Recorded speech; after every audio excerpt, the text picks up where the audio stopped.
Welcome. Welcome students, faculty, staff, parents, and special guests here today to the 15th annual Bayard Rustin Speaking Contest. This is always one of our favorite annual traditions, and we are just so glad that you're here to join us and experience it with us today. So thank you for being here. Just a quick logistical note. Our speakers and contestants today will be performing with no sound amplification at all, no microphone. So it's imperative that you are entirely silent while they are speaking. If you have your phones with you, please take a moment, make sure they're on silent. I'll just give them every opportunity to do their best. We appreciate that. Also like to introduce three very special people today who are guest judges. They'll be judging the contestants and determining the winners. Our first judge today is Dr. Jason Sherlock. Dr. Sherlock is the principal at Henderson High School.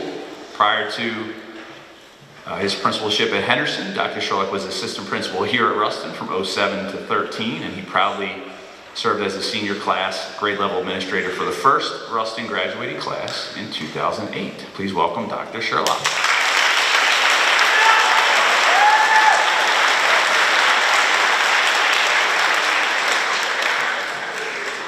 We're also pleased to welcome our next judge, who is here from Central Office, Dr. Sarah Missett. Dr. Missett is the Director of Elementary and Gifted Education. She's been in the district for 26 years as a teacher, elementary principal, and now as a director. Dr. Missett is pleased to be here, and we are pleased that she is here. Welcome, Dr. Missett.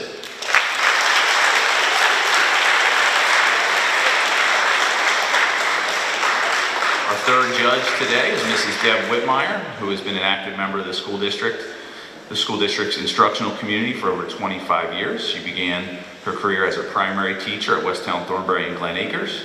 In 2009, Ms. Whitmire transitioned into the role of K-5 reading specialist. She's currently the district's elementary ELA lead teacher. During her free time, she enjoys reading, shopping, traveling, spending time with friends and family. Welcome, Ms. Whitmire.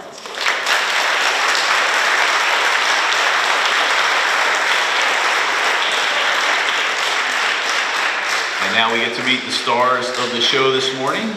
We're going to welcome our contestants one at a time. Please give them each a round of applause. Marley Matter.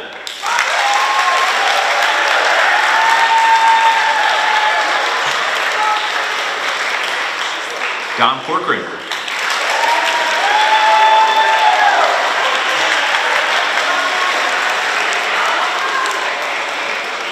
Casey Carlson.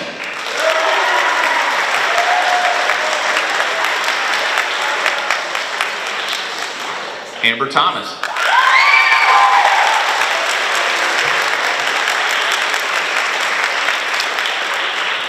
Sierra Dunn.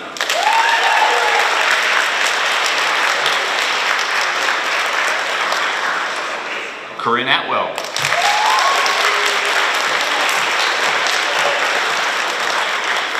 Ariana Zapla.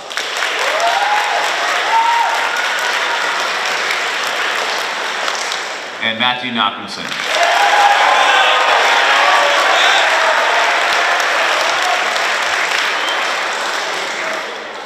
We want to thank our students who have volunteered to participate and worked so hard and diligently the past several weeks. So let's get started.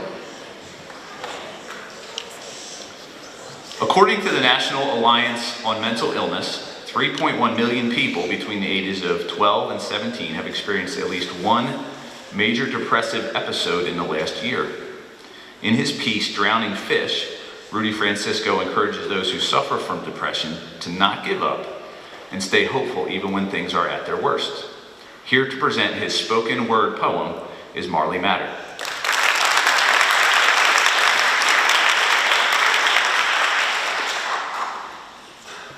During the winter of 2015, residents of Hampton Bay, Long Island woke up to what they say was one of the worst smells they had ever experienced. Mysteriously, overnight, 1,000 fish had died in the canal. After thorough analysis, they had found that the oxygen levels in the water were too low and all the fish had drowned. After hearing the news, many people had questions like, how does a fish drown? Don't they have gills? Don't they have a fin and a tail? They said things like that. Aren't they built to survive in that kind of environment? Perhaps this is the best analogy for my depression.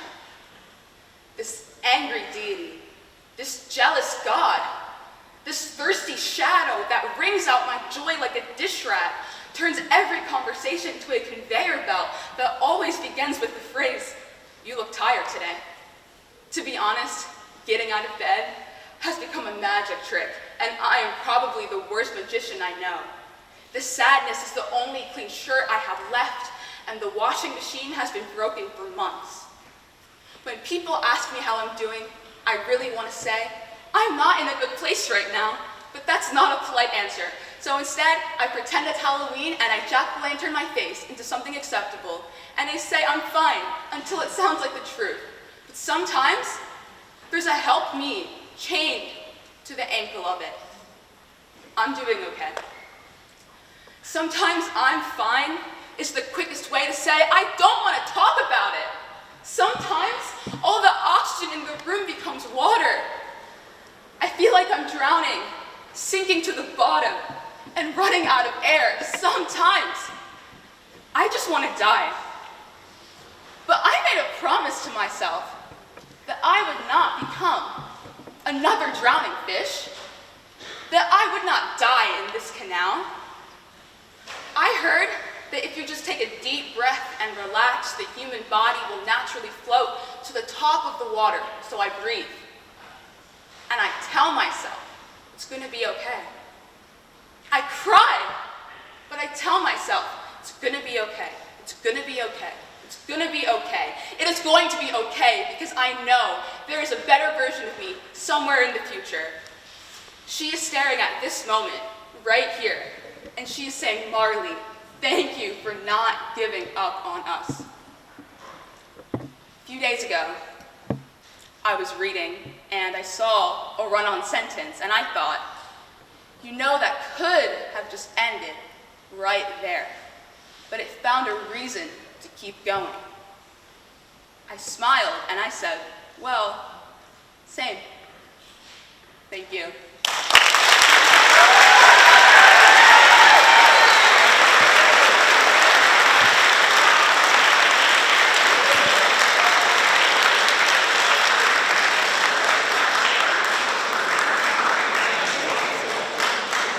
Vincent van Gogh is considered one of the greatest painters in the history of Western art.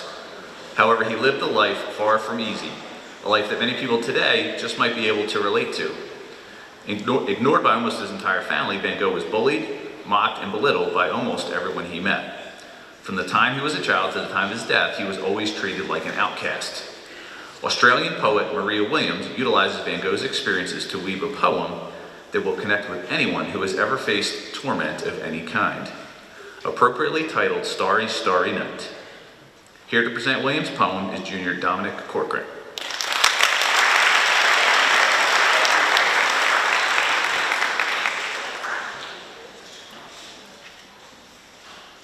When wishes were made on a shooting star, the heavens looked down and they smiled. And on a sprinkle of stardust and a whisper of moonbeams, they created for us a child. Soothed you were by twinkling stars in a crib that faced a velvet sky. Did Queen Cassiopeia sing you a sweet lullaby when she heard your cries from ever so high? In the years that followed, you blossomed. Joy abounded at the wondrous you. A jewel we could hardly believe was ours, a beacon lighting a path so true. We named you Vincent, our shooting star. And in the artist in you, we identified a gifted creativity, an affinity with stars, sharing the world of art personified. The Via Lactea expanded into names defined. Elliptical galaxies pondered while stargazing. Sirius the dog star, the brightest of all, followed by Canopus and Arcturus, amazing. Vega, Alpha Lyrae, the soaring eagle, you dragged us into your nightly game. Willing participants, we soared with you, our mundane lives now never the same. Tents were pitched on ink-black nights, constellations on high, solemnly contemplated. Of Draconis, Capricornus, Gemini, and Aries, the heavenly hand that had so skillfully created. You captured the Milky Way, in oils and canvas, in a fashion shared with artists of old. Your palette made up of hues and shades with flaming strokes and colors so bold.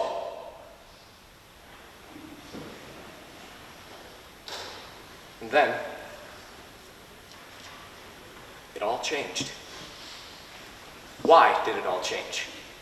You drew within, shutting us out despite our pleas. Your palette changed to blacks and grays, a boat rocking on emotional seas. We begged and we pleaded, but you shut the door, leaving us baffled at what had gone wrong. Your light grew dimmer by the day. Our sorrow sang its own woeful song. And then, on one starry, starry night, the final flame extinguished by you, leaving utter devastation bereft in its wake, your parents' hearts shattered in two. Time heals all wounds, or so they say, your farewell note being read and reread. Through tears of sadness, the hurt was replaced with acceptance and forgiveness instead. Now, as we sit, years later on our porch, staring up at the stars that once shone so bright, the words of Don McLean's echoes in our minds, of Vincent and his starry, starry night. For they could not love you, even though your love was true. And when no hope was left in sight on that starry, starry night, you took your life, like sometimes lovers do. But I could have told you, Vincent, this world was never meant for one as beautiful as you.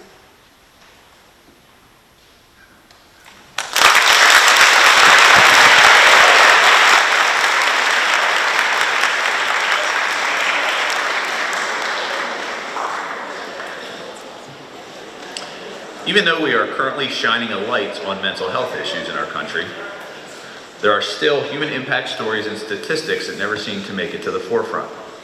And unfortunately, there are stories that end tragically. In Patrick Roche's words, and illustrated here through the voice of K.C. Carlson, here is Every 40 Seconds.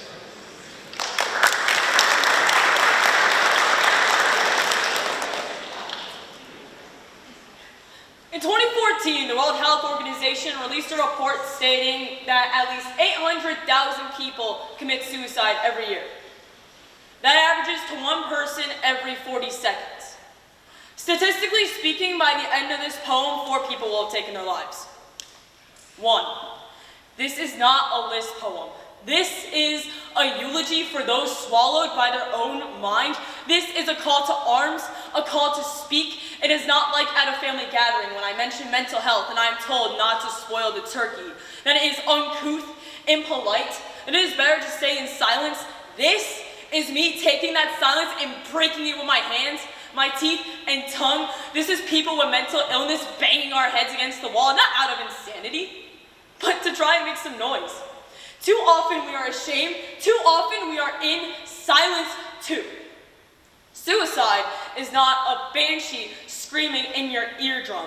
It is the ghost, it is the child playing hide and seek behind your friend's smile. They will not wear it openly. They will not take its hand and introduce it to you.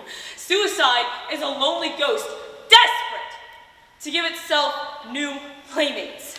It is not a permanent solution to a temporary problem. These are rarely temporary problems. It is the promise of sleep after years of insomnia. It is safety and simplicity. Sometimes it's careful planning, drafting the note, inspecting your house for support beams that are strong enough to support your weight.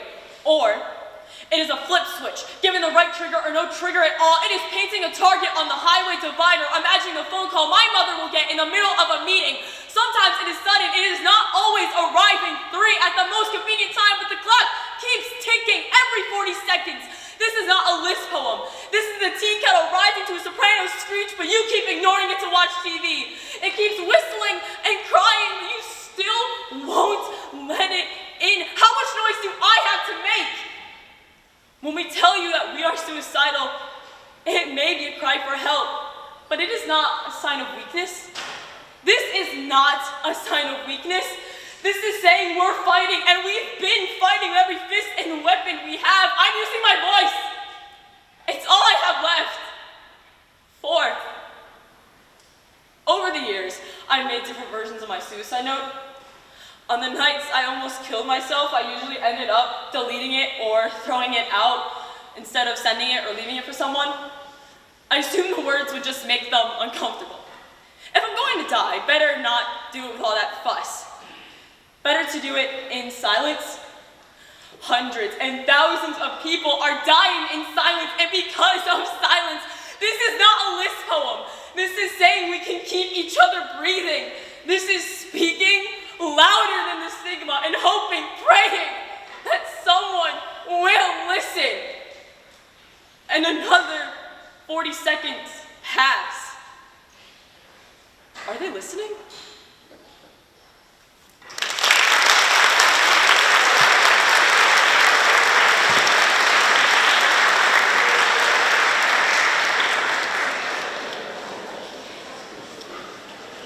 The fight for women's rights is a fight that has been challenged for centuries.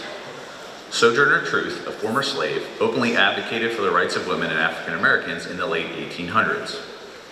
In 1851, she would present a speech titled, "Ain't I a Woman?" at the Women's Rights Convention. Now to speak her words to you is Senior Amber Thomas.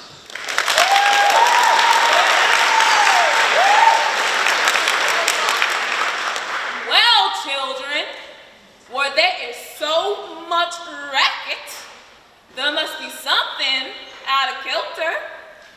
I think that twixt the Negroes of the South and the woman at the North, all talking about rights, the white man will be in a fix pretty soon.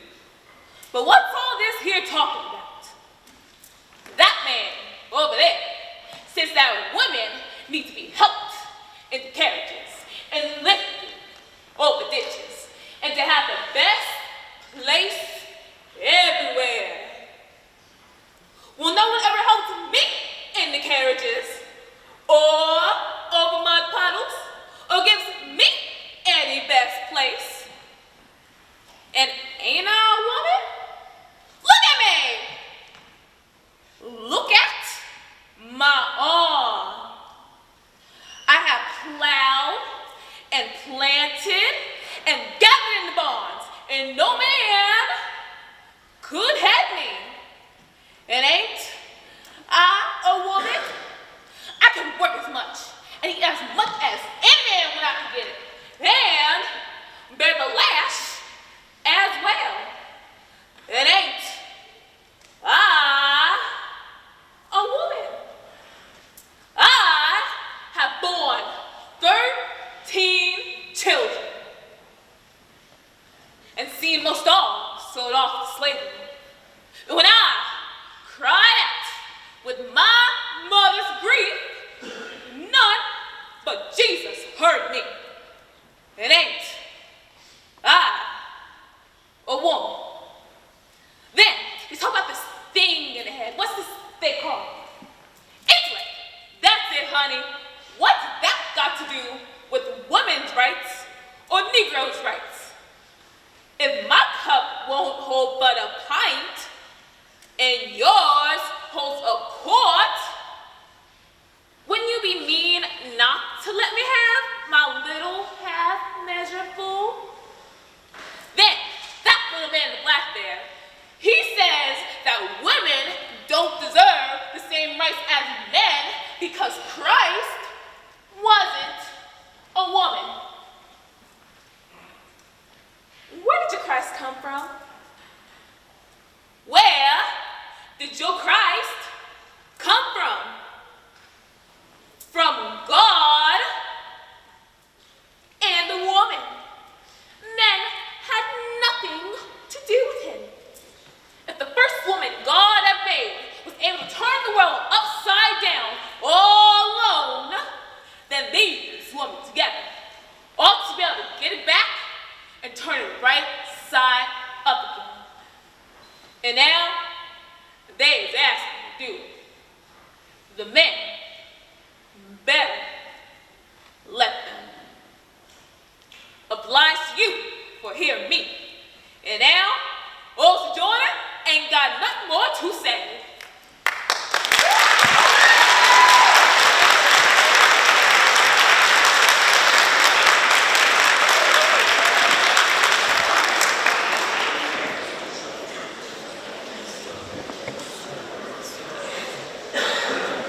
Why do good people choose to remain in bad situations? And why do we have trouble seeing the warning signs in life? Accomplished poet Sierra de Mulder emphasizes the importance of self-worth in her inspiring poem, "You are not a failure or less of a person because you make mistakes." Here to perform her poem is junior Sierra Dunn.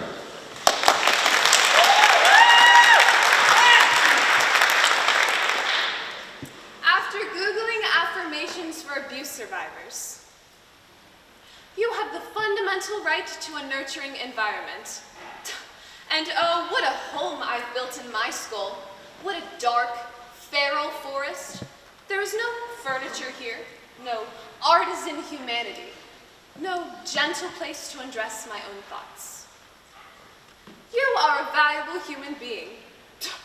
I think about death too often. I eat peanut butter from the jar, I pee in the shower, I'm a mouthful. Not a swallow, not a bird nor a name gone sour in their mouth. If you allow yourself to be mistreated, you are teaching others it is okay to abuse you. Look at the lessons I've been prepping for months. Now class, take out your inner child, tell her she is so selfish, tell her she shouldn't have eaten the last of the truffles, tell her to take a good long look at love.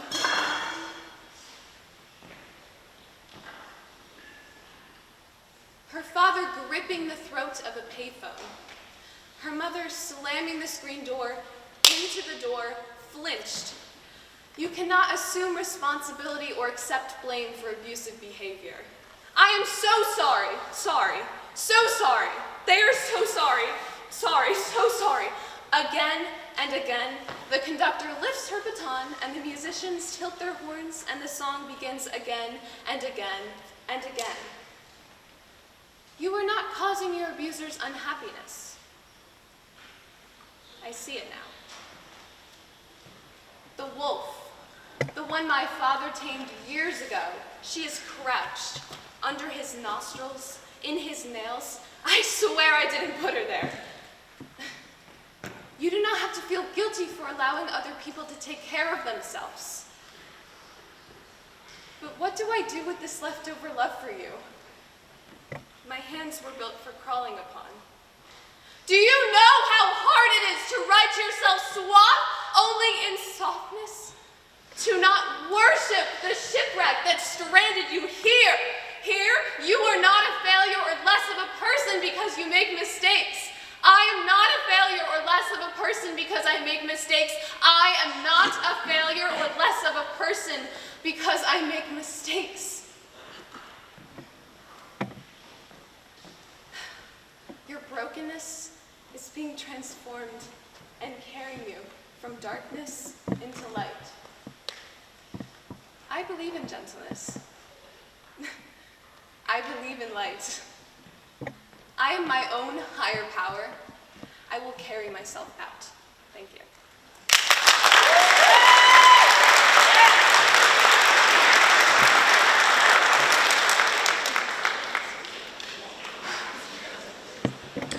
Feminism is a commonly misunderstood topic.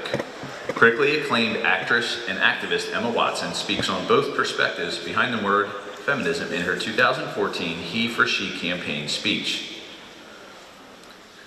Here to present her speech is junior Corinne Atwell.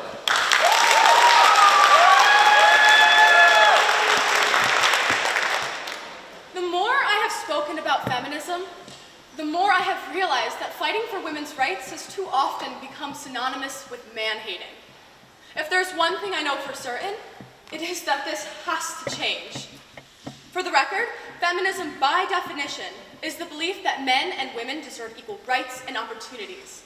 It is a theory of the political, economic, and social equality of sexes. I started questioning gender-based assumptions when at 8. I was confused at being called bossy for wanting to direct the plays we would put on for our parents. but the boys were not. When at 14, I started being sexualized by certain elements of the press. When at 15, my girlfriends started dropping out of their sports teams because they didn't want to appear too muscly. When at 18, my male friends were unable to express their feelings. I decided I was a feminist, and this seemed uncomplicated to me. But my recent research has shown me that feminism has become an unpopular word. Apparently, I'm among the ranks of women whose expressions are seen as too strong, too aggressive, isolating, anti-men, and unattractive. Why is the word feminism such an uncomfortable one? I believe it is right that as a woman, I am paid the same as my male counterparts. I believe it is right that I should be able to make decisions about my own body. I believe it is right that women be involved on my behalf in the policies and decision-making of my country. I believe it is right that socially, I'm afforded the same respect as men. But sadly, I can say that there is no one country in the world where all women can expect to receive these rights. No country in the world can yet say they've achieved gender equality. These rights I consider to be human rights, but I am one of the lucky ones. My life is a sheer privilege because my parents didn't love me any less because I was born a daughter. My school did not limit me because I was a girl. My mentors did not assume I'd go less far because I might give birth to a child one day. These influencers were the gender equality ambassadors that made me who I am today. They may not know it, but they are the inadvertent feminists that are changing the world. And we need more of those. In 1995, Hillary Clinton made a famous speech in Beijing about women's rights. Sadly, many of the things she wanted to change are still a reality today. But what stood out to me the most was that only 30% of her audience were male. How do we expect to affect change in the world if only half of it's invited or feels welcome to participate in the conversation? Men, I would like to take this opportunity to extend your formal invitation. Gender equality is your issue too. Because to date, I've seen a father's role as a parent being valued less by society, despite the needing of his presence as a child as much as a mother's. I've seen young men struggling with mental health, unable to ask for help for fear it'd make them seem less macho. In fact, in the UK, suicide is the biggest killer of men between 20 and 49 years of age, eclipsing cancer, road accidents, and coronary heart disease. I've seen men made fragile and insecure by a distorted sense of what constitutes male success. Men don't have the benefits of equality either. Both men and women should feel free to be sensitive. Both men and women should feel free to be strong. It is time we perceive gender on a spectrum, not as two opposing sets of ideals. If we stop defining each other by what we are not, and start defining each other by what we are, we can all be freer. And that's what life's all about. It's about freedom. Thank you.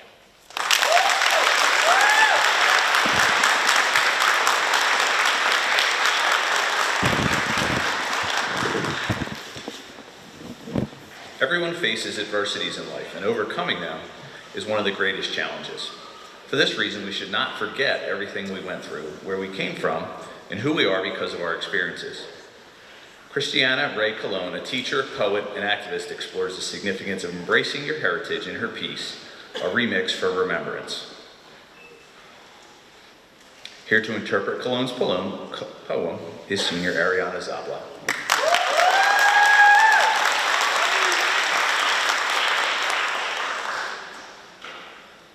This is for the boys whose bedrooms are in the basement, who press creases to their jeans, who carve their name in pavement. The girls whose names are ancient, ancestry is sacred. This is for the dangerous words hiding in the composition notes, holy books in Sanskrit. This is for the patients who wait for medication, the mothers microwaving beans and rice at day's end. This is for the marching bands and girls at quinceañeras, the skaters and the riders whose moms are eloteras, laughing.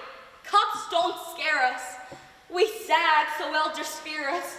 We'll rewrite our textbooks in our own language if you dare us. This is for the saras the Angelicas, and the Shans, the Beatrices, Paolas, Danielas, and the Dons.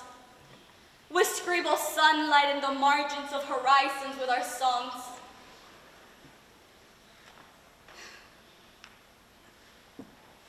For all the voices tangled in the silence of our tongues. Rivals in the park, fireworks at dark, t-shirts, sweating, your scent in hangers in the closet. For all the boys who fix the faucet while their sister fixes coffee cause mommy had to leave for work at 6 a.m. and laundry isn't folded yet. You don't have to hold your breath. You don't have to behave.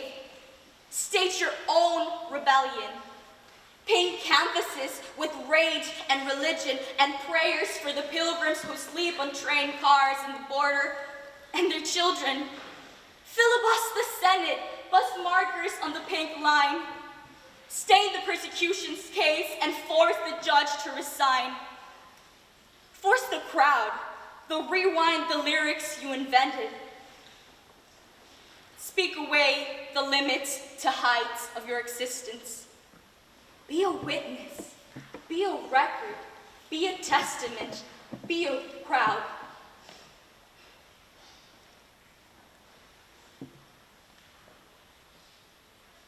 This is for all the voices who are tangled in our tongues.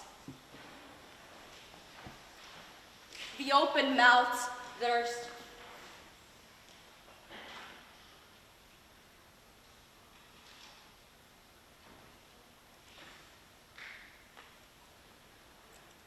for all the mouths waiting for the truth. The truth is, we are famished. The universe is starving for the symphonies you play. Thunders and clarinets are the instruments you play. You are infinite.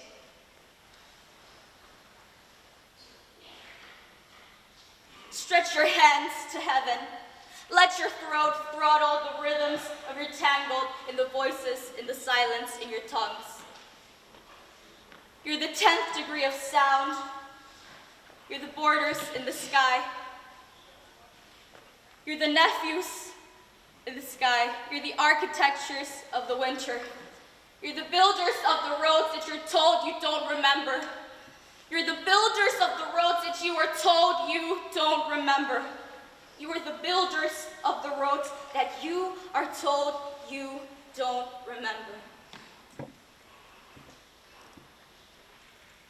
Sketch poems in the river and tell them you remember. Skate city halls to listers and tell them you remember. Send diamonds to your islands and tell them you remember. Find your God inside your mirror and tell her you remember. Thank you.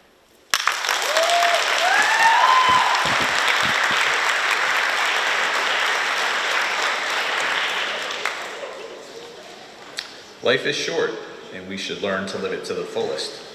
Jimmy Valvano, a legendary college basketball coach, gave his infamous speech on living life as he battled cancer at the ESPYs in 1993. Here to present Valvano's speech, Don't Give Up, is Matthew Knockhamson.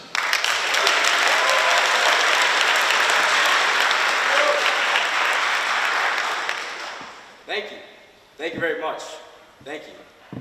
This is something I certainly will treasure forever. Time is very precious to me. I don't know how much time I have left, and I have some things I'd like to say. Hopefully at the end, I'll have said something that will be important to other people too. But I can't help it. Now I'm fighting cancer. Everybody knows that. People ask me all the time how you go through your life, how's your day? Nothing has changed for me. See, there are 3 things we should do every day. Number 1 is laugh. You should laugh every day. Number 2 is think. You should spend some time in thought. And number 3 is you should have your emotions move to tears. It could be happiness or joy. But hey, if you think about it, you laugh, you think, you cry, that's a heck of a day. You do that 7 days a week, you're gonna have something special. I rode up on a plane today with Mike Kretzky, my good friend and wonderful coach. People don't realize he's 10 times a better person than he is a coach, and we get it, we know he's a great coach. He's meant a lot to me over these last 5 or 6 months of my battle. To me, when I think about Mike, I think we competed against each other as players. I've coached against him for 15 years, and I always had to remember what was important in my life were these 3 things. Where you started, where you are, and where you're going to be. Those are the 3 things I try to think about every day. Now I'm up here giving a speech, and I can't help but think about the first speech I gave. See, I was reading a book called Commitment to Excellence by Vince Lombardi. And in the book, Lombardi talked about the first time he spoke before his Green Bay Packers team in the locker room. They were perennial losers. I'm reading this, Lombardi said he was thinking should it be a long or short talk, but he wanted to be emotional, so it'd be brief. But he didn't go in. He waited. His team wondering, where is he? Where is this great coach? He's not there. 10 minutes, he's still not there. 3 minutes before they could take the field, Lombardi comes in and bangs the doors open. And I think you all remember what great presence he had. Great presence. He walked in, he walked back and forth like this, staring at the players. He said, all eyes on me. I'm reading this and I'm getting a picture of Lombardi before his team. He said, gentlemen, we'll be successful this year if you can focus on 3 things and 3 things only. That's your family, your religion, and the Green Bay Packers. They knocked down the walls and the rest was history. I said, that's beautiful. I'm going to do that. Your family, your religion, Rutgers basketball. That's it. I had it. Look, I'm 21 years old. The kids I'm coaching are 19. I'm being the next greatest coach in the world. Next Lombardi. I'm practicing outside the locker room. Managers just tell me I gotta go in. Not yet. Not yet. Family, religion, Rutgers basketball. All eyes on me. I got it. I got it. Then finally the manager said 3 minutes. I said fine. True story, I go and knock open the doors like Lombardi. Boom.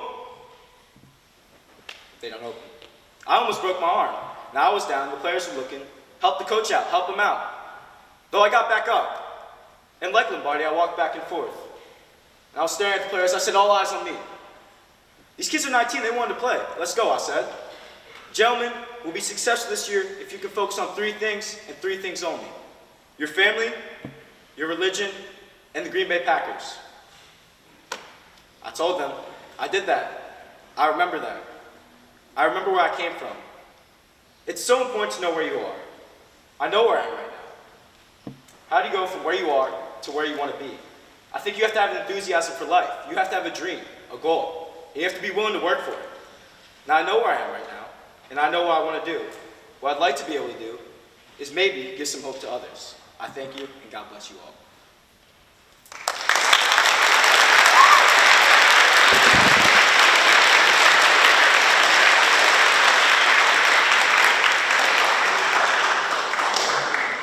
I think before we dismiss our contestants back to their seats, let's have one round of applause for all of our contestants.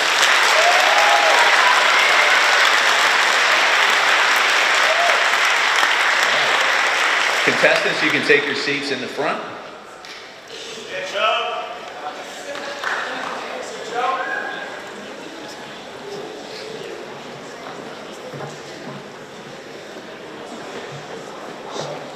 And judges, you are dismissed to the rear to deliberate. At this time, excited to announce our 2022 film contest. Please watch closely as you, members of the audience, will vote for the winner.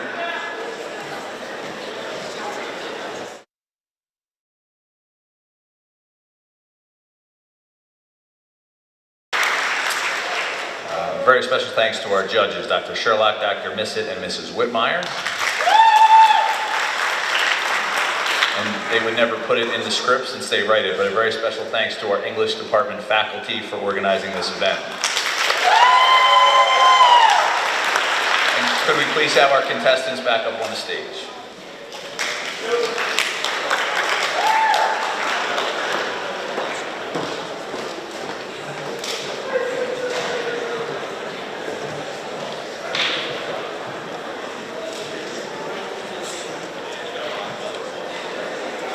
Now we will recognize our faculty who coached our contestants today. Marley Matter was coached by Mrs. Turley.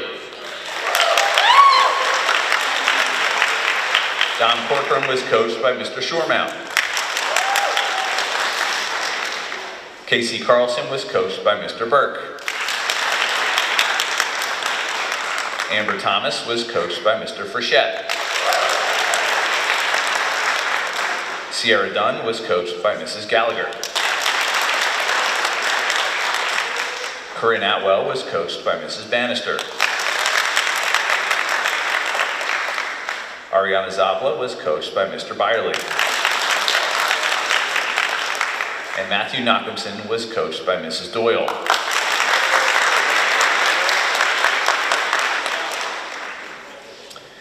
And one special thank you from up here. You have been a tremendous audience, so thank you to the audience, and one last round of applause for all of our speakers.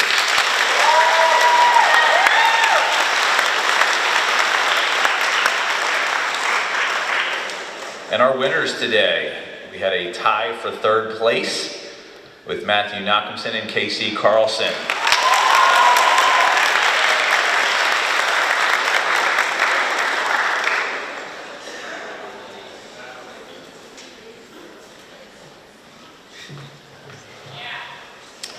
In second place, Corinne Atwell.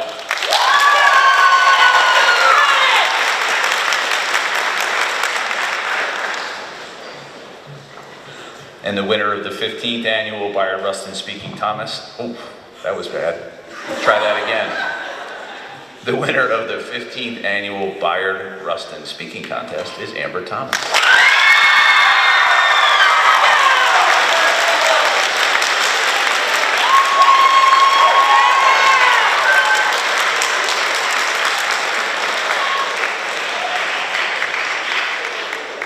That concludes the speaking contest. If we could have the lights on, everyone is dismissed to third period. Have a great rest of your Friday.